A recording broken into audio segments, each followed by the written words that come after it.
Hello बच्चों, आज हम लोग देखेंगे जेनेटिक्स का लेक्चर नंबर 12। इससे पहले हम लोगों ने पढ़ा था एबीओ ब्लड ग्रुप। तो जैसे मैंने पहले बताया था कि ह्यूमन के अंदर ऑलमोस्ट 30 टाइप्स के ब्लड ग्रुप्स पाए जाते हैं, जिनमें सभी का बायोलॉजिकल इंपॉर्टेंस नहीं होता है। मतलब सभी जो है जैविक रूप से या मेडिसिनल रूप से महत्वपूर्ण नहीं होते। तो उनमें से कुछ ही ब्लड ग्रुप होते हैं जिनका ब्लड ट्रांसफ्यूजन में रोल होता है, जैसे blood group A, blood group B, blood group A B, blood group O. ठीक, इसके अलावा RH एंटीजन होता है, जैसे ए एंटीजन होता है, बी एंटीजन होता है हमारे RBC के ऊपर। उसी तरह से RH एंटीजन भी पाए जाते हैं। जो ये RH वर्ड है, ये RH लिया गया है एक मंकी से जिसका नाम होता है रीसस मकाका। कार्ल लैंड स्टीनर ने उसको डिस्कवर किया था और बंदर का क्या नाम था? रीसस मकाका। रीसस मकाका।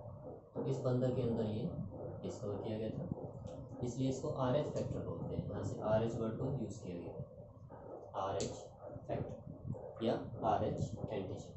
ये RH एंटीजन क्या होता है? ये हमारे RBC के ऊपर लगा होता है। जिस तरह से ए एंटीजन और बी एंटीजन लगे होते हैं, तो उसी तरह से RH एंटीजन भी लगा होता है। तो RH एंटीजन का भी ब्लड ट्रांसफ्यूजन में थोड़ा सा रोल होता है। तो वर्ल्ड के अंदर ऐसा माना जाता है लगभग 85% जो लोग हैं उनमें RH फैक्टर पाया जाता है और 15% जो पॉपुलेशन है उनमें RH फैक्टर नहीं पाया जाता। तो जिनमें RH फैक्टर है उनको बोलते हैं हम लोग पॉजिटिव, जैसे A positive, B positive, A B positive, O positive. और जिनमें RH फैक्टर नहीं है उनको बोला जाता है नेगेटिव, जैसे A negative, B negative, A B negative और ओ नेगेटिव। तो पॉजिटिव वाले का पॉजिटिव वाले को ब्लड चढ़ाया जा सकता है, पॉजिटिव वाले का नेगेटिव वाले को भी एक बार ब्लड चढ़ा सकते हो, सिर्फ एक बार। क्योंकि एक बार चढ़ाने से क्या होता है, जो नेगेटिव वाला है उसके पास में RH एंटीजन है नहीं है, तो उसके अंदर RH एंटीबॉडीज़ बनने लगती है, एंटी RH एंटीबॉडीज़। मान लीजिए मेरे पास में RH एंटीजन नहीं है, मैं नेगेटिव, ठीक, तो मुझको RH पॉजिटिव का ब्लड दिया गया। तो ब्लड देने से क्या होगा, मेरे अंदर जो है वो एंटीजन पहली बार एंटर कर रहा है, तो मेरी जो इम्यून सिस्टम है वो उसको फॉरेन एंटीजन की तरह कंसीडर करेगा और उसके खिलाफ एंटीबॉडी को डिज़ाइन कर देगा, जिसको हम लोग बोलते हैं एंटी RH एंटीबॉडीज़। अब अगर सेम ब्लड यानी कि पॉजिटिव वाला ब्लड मुझको दूसरी टाइम मिलता है, तो क्या होगा, मेरे अंदर पर ऑलरेडी क्या बन चुकी है, एंटी RH एंटीबॉडीज़। तो अगर कोई पॉजिटिव वाला बंदा मुझको ब्लड देगा तो एंटी RH एंटीबॉडीज़ उसकी RBC से जाकर बाइंड कर जाएगी और वहाँ पर फिर से एग्लूटिनेशन हो जाएगा, ब्लड का क्लम्पिंग हो जाएगी और फिर से डेथ हो जाएगी। तो चलिए इसको अच्छे से समझते हैं। फिर हम RH एंटीजन क्या है, ये भी एक फैक्टर है, फैक्टर या फिर केमिकल सब्सटेंस बोल सकते हैं, जो कि RBC के ऊपर पाया जाता है। सबसे पहले डिस्कवर किसने किया गया था? रीसस मकाका नाम के एक बंदर ने। किसने डिस्कवर किया था? कार्ल लैंड स्टीनर ने, जिन्होंने हमारे अंदर ब्लड ग्रुप की डिस्कवरी की थी। तो RH एंटीजन जो होता है ये किस पे पाया जाता है? ये भी RBC पर लगा होता है। ऐसे लोग जिनके अंदर RH एंटीजन है उनको हम लोग RH पॉजिटिव बोलते हैं। अगर RH परसेंट है तो उसको बोला जाएगा क्या? RH positive. अब वो बंदा ए पॉजिटिव हो सकता है, यानी कि इसमें ए एंटीजन है और साथ में RH एंटीजन भी है। बी पॉजिटिव हो सकता है, इसका मतलब उसमें बी एंटीजन भी है और RH एंटीजन भी है। वो ए बी पॉजिटिव हो सकता है और इसी तरह से वो ओ पॉजिटिव भी हो सकता है।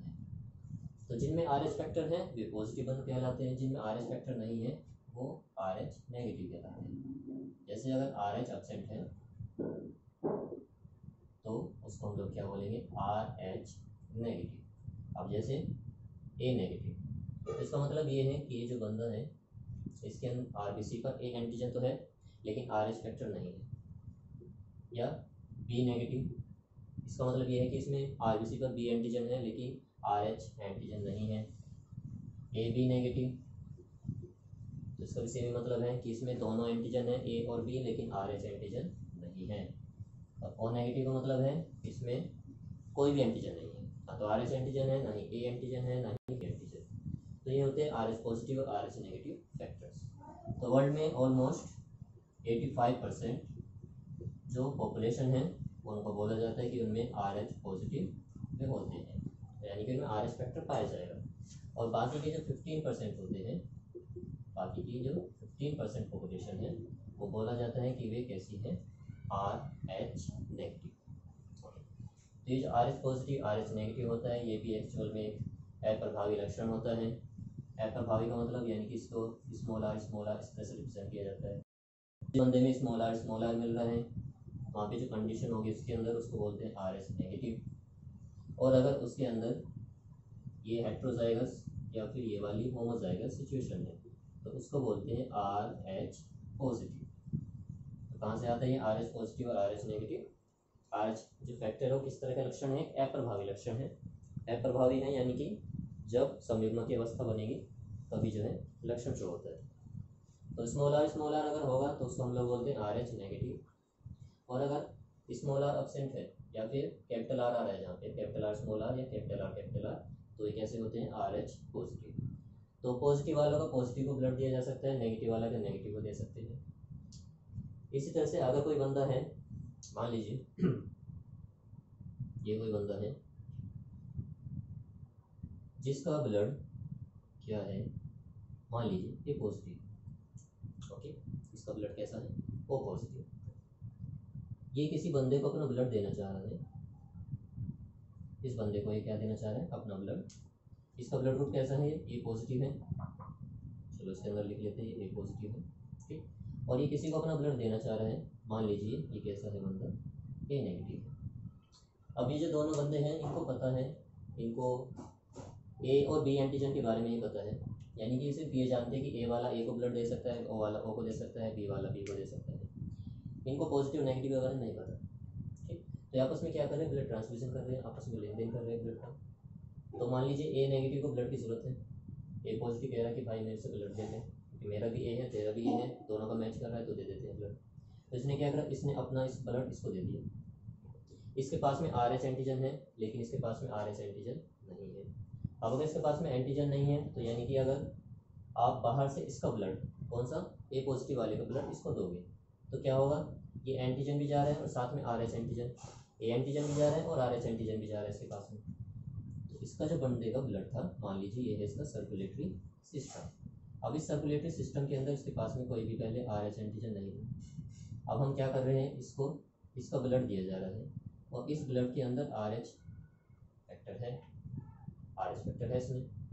अभी जो आर एच फैक्टर है इसके अंदर प्रेजेंट नहीं है, तो इसके अंदर प्रेजेंट नहीं है तो इसका जो इम्यून सिस्टम है, जो प्रतिरक्षा तंत्र है, वो क्या समझेगा इस आर एच फैक्टर को एक फॉरेन एंटीजन, मतलब जो हमारी बॉडी का हिस्सा नहीं है। तो जैसे मैंने पहले भी बताया, जो हमारी बॉडी का हिस्सा नहीं होता है उसके लिए एंटीबॉडीज दी जाती है, तो एंटीबॉडीज़ को बनने में थोड़ा टाइम लग जाता है। तो एंटीबॉडीज़ आर एच जो एंटीजन है इसके खिलाफ बननी शुरू होगी पहली बार में दे पाएगा नहीं, बल्कि होगा क्या, जब इसका ब्लड आर एच एंटीजन से एक्सपोज होगा तो जो इम्यून सेल्स है वो इस आर एच एंटीजन को as a foreign antigen consider करेगी और इसके खिलाफ anti R H antibodies design करना शुरू कर देगी। अब वे एंटी आर एच एंटीबॉडीज़ एक बार बनने के बाद इसके अंदर परमानेंटली स्टोर हो जाएगी। मान लीजिए ये है are H antibodies, R H antibodies जो पहले नहीं थी, लेकिन जब इसको ए पॉजिटिव का ब्लड चढ़ाया गया तब इसमें डेवलप हो गई। तो फर्स्ट ब्लड ट्रांसफ्यूजन जो है वो नॉर्मल हो जाएगा, जो बंदा है वो जिंदा रह जाएगा। अब मान लीजिए फिर से इसको ए नेगेटिव वाले को ज़रूरत पड़ी इसकी ब्लड की, ठीक, दूसरी बार।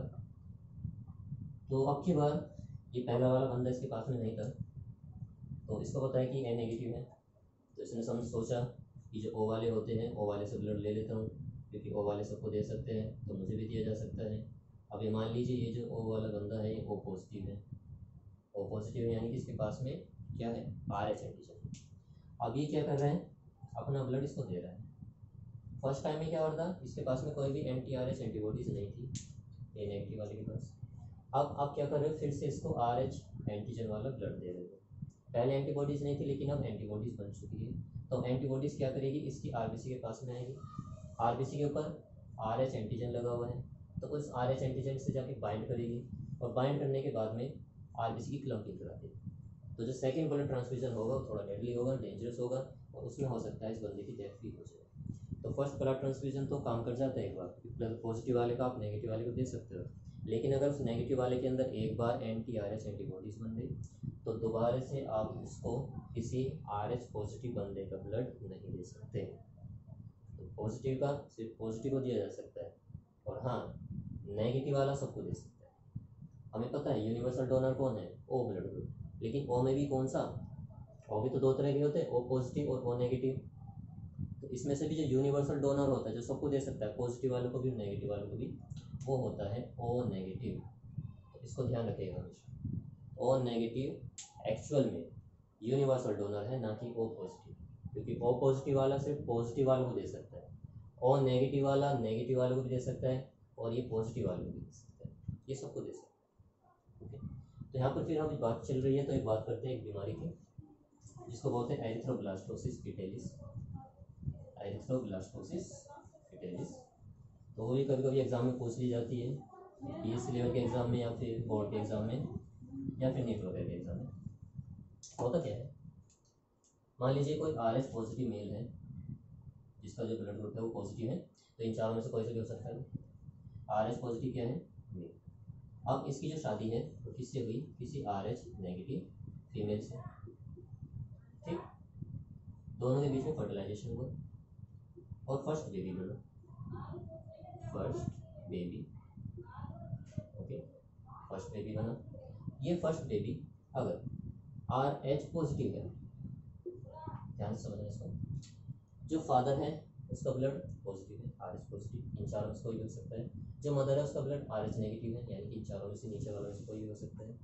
इनकी जब शादी हुई तो अगर इनका जो पहला बच्चा है वो RH पॉजिटिव है, यानी कि इन चारों में से कोई सा ब्लड ग्रुप उसमें है, तो क्या होगा, तो जो प्लेसेंटा होता है, जब बच्चा माँ के गर्भ में होता है तो प्लेसेंटा जो स्ट्रक्चर होती है वो मदर के ब्लड को और फीटस के ब्लड को अलग रखती है। तो जब डिलीवरी का टाइम आता है और डिलीवरी के टाइम पे मान लीजिए अगर फीटस का ब्लड, बच्चे का ब्लड माँ के ब्लड के साथ में एक्सपोज कर जाता है, तो जो माँ है वो कैसी है, RH नेगेटिव है।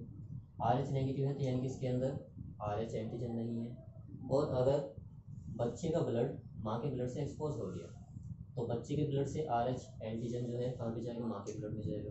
अब माँ के ब्लड में जाएगा तो जो माँ का ब्लड है या माँ का जो इम्यून सिस्टम है उस RH एंटीजन को एज ए फॉरेन एंटीजन फिर से कंसिडर करेगा, और फॉरेन एंटीजन का जब कंसिडर करेगा तो उसके खिलाफ एंटी RH एंटीबॉडीज बना लेगा, और एंटी RH एंटीबॉडीज बनने के बाद में परमानेंटली बॉडी में स्टोर हो जाएगी। तो फर्स्ट डिलीवरी जो है वो तो नॉर्मल हो जाएगी, ये फर्स्ट जो बेबी होगा ये कैसे रहना है, ये नॉर्मल रहना है। गड़बड़ी जो होगी वो सेकंड वाले चाइल्ड के साथ होगी। अब सेकंड वाला जो चाइल्ड है मान लीजिए अगर वो भी RH पॉजिटिव है, अगर वो भी RH पॉजिटिव है तो फिर से बच्चे का ब्लड और माँ का ब्लड अगर एक दूसरे के कांटेक्ट में आते हैं तो क्या होगा, पहले इसके पास में एंटी RH एंटीबॉडी नहीं थी, लेकिन अब इसके पास में एंटी RH एंटीबॉडी बन चुकी है फर्स्ट डिलीवरी के बाद में। अब सेकंड डिलीवरी होने वाली है तो इसके पास में एंटी RH एंटीबॉडीज़ है जो कि इस फीटस से आने वाला जो ब्लड है उसको क्या करेगी, उसको उसके अंदर जो एंटीजन है उसको as a foreign antigen consider किया जा सकता है। वे एंटीबॉडीज़ इसकी RBC के साथ में चिपक जाएगी, इसकी फीटस या बच्चे की RBC के साथ में, और उस बच्चे की जो RBC है उसमें क्या करा देगी, क्लम्पिंग करा देगी, क्लम्पिंग करा देगी, जिसकी वजह से क्या होगा, उसकी जो RBC है गुच्छा बन जाएगा या उसमें ब्लड की कमी हो जाती है, उसको हम लोग एनीमिया कंडीशन होती है। तो इस डिजीज़ को हम लोग बोलते हैं जो कि इस बेबी के अंदर हो रही है, इस ब्लड की क्लम्पिंग की वजह से, RH फैक्टर की क्लम्पिंग की वजह से, उसको हम लोग एक नाम देते हैं, क्या नाम है उसका, थोड़ा सा नाम है एरिथ्रो, एरिथ्रो यूज़ करते हैं हम लोग RBC के लिए, एरिथ्रोब्लास्टोसिस, ब्लास्टोसिस माने टूटना किसी चीज़ को, blastocyst fetalis, fetalis, erythroblastosis fetalis. तो ये इस डिजीज़ का नाम होता है। इस डिजीज़ में क्या होता है कि अगर RH पॉजिटिव कोई फादर है और RH नेगेटिव कोई फीमेल है, उनको अगर फर्स्ट बेबी होता है और वो RH पॉजिटिव होता है तो फर्स्ट बेबी की जो डिलीवरी है वो नॉर्मल हो जाएगी, लेकिन जो सेकंड और थर्ड बेबी या उसके बाद आने वाले बेबी होंगे वे या तो गर्भ में ही मर जाएंगे या जन्म के थोड़ा टाइम बाद मर जाएंगे। इसकी वजह से, इस बीमारी की वजह से एरिथ्रोब्लास्टोसिस फिटेलिस। ओके, तो अब इसके खिलाफ एक मेडिसिन भी हम लोगों ने बना ली है, उसका नाम क्या है, मैं नाम लिखवा देता हूँ।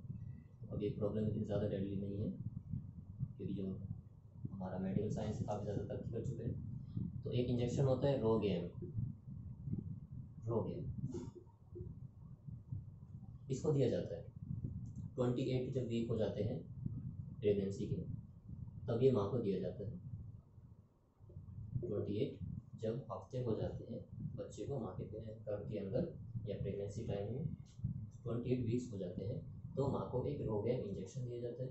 अब ये रोगैम इंजेक्शन क्या करता है, जो फीटस की आरबीसी थी उस फीटस की आरबीसी पर ये इस तरह से एंटीजन्स लगे हुए थे। कौन से एंटीजन? RH antigen. अब अगर आप रोगैम क्या देते हो, उसको इंजेक्शन देते हो मदर को, तो मदर के ब्लड से ही जो फीटस का ब्लड है वो कनेक्टेड रहता है, जो सर्कुलेशन होता है दोनों का थोड़ा सा कॉमन रहता है। तो ये रोगैम क्या करेगा, ये रोगैम इनको शील्ड कर लेता है, जो आरबीसीज होती हैं उनको शील्ड कर लेता है, मतलब कि कवर कर लेता है, और इस RH एंटीजन को मदर के ब्लड के साथ एक्सपोज नहीं होने देता है, जिसकी वजह से जो मदर के अंदर anti-RH एंटीबॉडीज़ थी वो इसके कांटेक्ट में नहीं आ पाती है और बच्चे की नॉर्मल डिलीवरी हो जाती है। अब बाई चांस अगर 28 वीक में आप नहीं दे पा रहे हो उसको इंजेक्शन, तो अगर इन दोनों का ब्लड आपस में कांटेक्ट में आ भी गया है तो 72 आवर के अंदर इसका इंजेक्शन देना ज़रूरी है मदर को, इसका इंजेक्शन रो के। तो ये था बच्चों हमारा आज RH एंटीजन का एक छोटा सिलेक्शन। ठीक, इसी में छोटी सी बात एक और बता देता हूँ मैं ब्लड बैंक के बारे में, कि ब्लड बैंक क्या होते हैं। फिर इससे अगले लेक्चर में हम लोग देखेंगे कि ब्लड का टेस्ट किस तरह से किया जाता है, कैसे पता करा जाता है कि कौन पॉजिटिव है कौन नेगेटिव है, किसका ब्लड A है किसका ब्लड B है और किसका ब्लड AB या फिर O है। तो वो अगले लेक्चर में देखेंगे। आज छोटी सी चीज़ देख लेते हैं, ब्लड बैंक। तो ब्लड बैंक जो होता है, यहाँ पे क्या होते हैं, ब्लड रखे होते हैं, हर कैटेगरी के आपको ब्लड मिलेगा, आपको पॉजिटिव वाला ब्लड भी मिल जाएगा और नेगेटिव वाला भी मिल जाएगा। तो ये जो O नेगेटिव होते हैं थोड़ा सा रेयर होता है। आप लोगों ने अगर सुल्तान मूवी देखी हो तो उसमें जो सलमान खान होता है उसका जो ब्लड होता है O नेगेटिव होता है, और ऐसा बोला जाता है कि एशिया के अंदर केवल 1% जो पॉपुलेशन है उन्हीं का O नेगेटिव ब्लड होता है। तो O नेगेटिव वाला जो है सिर्फ O नेगेटिव से ही ब्लड ले सकता है। तो जो ब्लड बैंक होते हैं यहाँ पे तरह तरह के ब्लड रखे रहते हैं, और ब्लड रखे रहते हैं एक पैकेट के अंदर, पॉलीथीन के पैकेट होते हैं पैकेट। तो जनरली क्या होता है, अगर हमारी स्किन में कहीं पर कट लग जाए, कट लगने के बाद में अगर ब्लड गिरता है तो ब्लड बाहर निकलने के बाद, बॉडी से बाहर निकलने के बाद थोड़ी टाइम के बाद जम जाता है। लेकिन वहाँ पे क्या है, पॉलीथीन के अंदर आप जो है ब्लड दे रहे हो और 21 से 28 दिन तक वो जो है जम नहीं रहा है, कोगुलेट नहीं हो रहा है, तो आखिर ऐसा क्या है उस पॉलीथीन? तो एक्चुअली में ऐसे सब्सटेंस, ऐसे पदार्थ जो ब्लड की क्लॉटिंग होने से रोकते हैं या ब्लड को जमने से रोकते हैं, उनको बोलते हैं प्रतिस्कंदक या एंटीकोगुलेंट। क्या बोलते हैं उनको? प्रतिस्कंदक या एंटीकोगुलेंट, कोगुलेंट।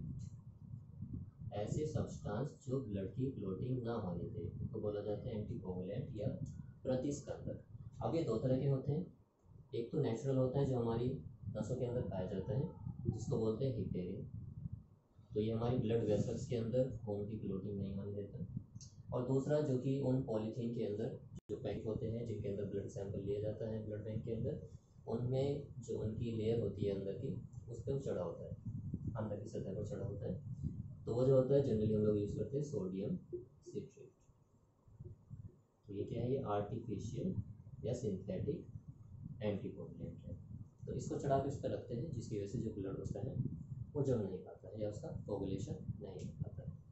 फिर बायोटेक्नोलॉजी में भी हम पढ़ेंगे, एक सब्सटेंस और बनाया गया है जो कि काफ़ी चीप है, इसको रिप्लेस कर सकता है वो, इसकी जगह पे हम इसका अल्टरनेटिव ऑप्शन है वो। तो जब वो आएगा तब उसके बारे में भी हम लोग पढ़ेंगे। उसको हेरोइन प्रोटीन बोलते हैं, जो कि जोक होता है, उसकी जो लाग होती है, सलाइवा होता है, उससे एक्सट्रैक्ट किया जाता है। तो बच्चों ये था हमारा आज का लेक्चर जेनेटिक्स का नंबर 12। इसके बाद में हम और लेक्चर लाएंगे, क्योंकि जेनेटिक्स का जो टॉपिक है काफ़ी बड़ा टॉपिक है और बहुत ज़्यादा इंपॉर्टेंट भी है। एग्ज़ाम के पॉइंट ऑफ व्यू से भी, बोर्ड के लिए यूपी बोर्ड से आप या फिर CBSE बोर्ड से, या फिर नीट की अगर तैयारी कर रहे हो, या फिर BSc में भी अगर हो, तो भी बहुत ज़्यादा इंपॉर्टेंट टॉपिक है। और अगर कोई बायोलॉजी का स्टूडेंट नहीं भी है तो भी उसको ब्लड के बारे में नॉलेज होनी चाहिए, क्योंकि कभी इमरजेंसी में अगर ज़रूरत पड़ जाती है और आपको अपना ब्लड ग्रुप पता नहीं है तो फिर थोड़ा गड़बड़ हो जाता है। या फिर अगर आपको पता भी है लेकिन ये नहीं पता कि आप अपना ब्लड किस किस को दे सकते हो या किस किस से ले सकते हो, तो थोड़ा परेशानी हो जाती है। चलिए, तो इसके बाद में हम लोग और भी बहुत सारे टॉपिक्स में बच रहे हैं, उनके बारे में फिर बाद में डिस्कस करेंगे हम लोग।